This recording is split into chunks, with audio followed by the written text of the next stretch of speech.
On the evening of 2nd April, clashes broke out between two groups during a Ram Navami procession in West Bengal's Hooghly district. According to reports, Hindus were carrying out a Ram Navami procession along their usual route when people from the minority community started throwing stones at them. The violence soon escalated. Several vehicles were set ablaze and miscreants ran amok, indulging in vandalism and arson. Several policemen were also injured in the stone pelting. Similar incidents of arson and stone pelting occurred even in West Bengal's Howrah district, and the violence continued for days after. But it wasn't just West Bengal. In Bihar, a Ram Navami procession was attacked as it passed through an area with a significant minority population. Violence spread in the towns of Sasaram, Bihar Sharif, and Nalanda, with stone pelting on Hindu processions and Hindu owned shops being set on fire. A bomb blast was reported from Sasaram as well. In Gujarat, Ram Navami processions were attacked as they passed through minority dominated areas. Hindus were pelted with stones and attacked for simply celebrating their festival. A Ram Navami procession was attacked in Karnataka when the procession passed by a mosque. A total of 4 people, including 3 Hindus, were stabbed in the resulting violence. A similar attack on a Ram Navami procession also took place in Maharashtra. Even in Jharkhand, Ram Navami processions were attacked and pelted with stones. In Delhi's Jahangirpuri area, the Ram Navami procession took place under heavy police protection.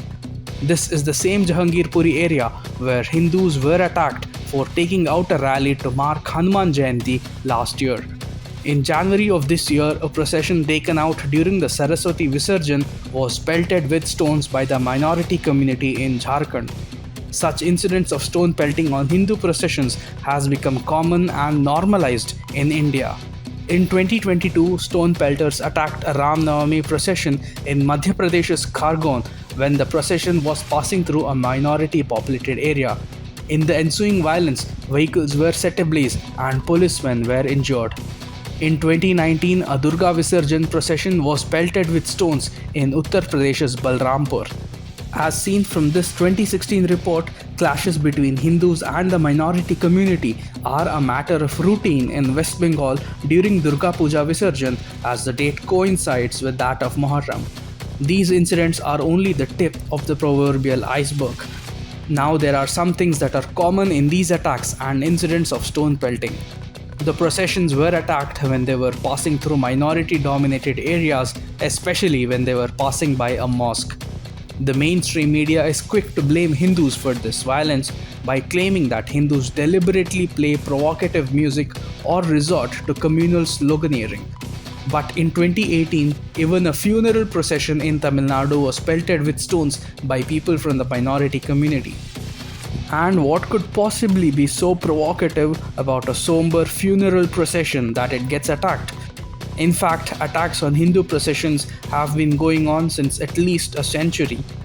Dr. B.R. Ambedkar, in his book Pakistan or the Partition of India, notes how Hindu religious processions were routinely attacked while they were passing outside a mosque. Dr. Ambedkar mentions that such incidents of violence were common in Bengal, Punjab, and the erstwhile United Provinces. Little has changed after all these years. But one thing is clear: India's minority dominated areas are, for all intents and purposes, no-go zones where Hindus and Hindu processions are not allowed entry. In other words, Hindus have virtually been made outsiders in certain parts of India. This also raises more questions. Are such repeated attacks on Hindu processions meant to slowly erode the public celebration of Hindu festivals? While at one end, pop culture demeans and humiliates Hindus for their festivals, at the other end, Hindus are physically assaulted for participating in festive processions. What could be the solution for this?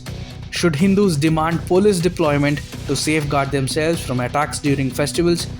But when Hindus celebrate their festivals in fear and under police protection, what does it say about the state of our country? Why are Hindus not safe to celebrate their festivals publicly in their own nation?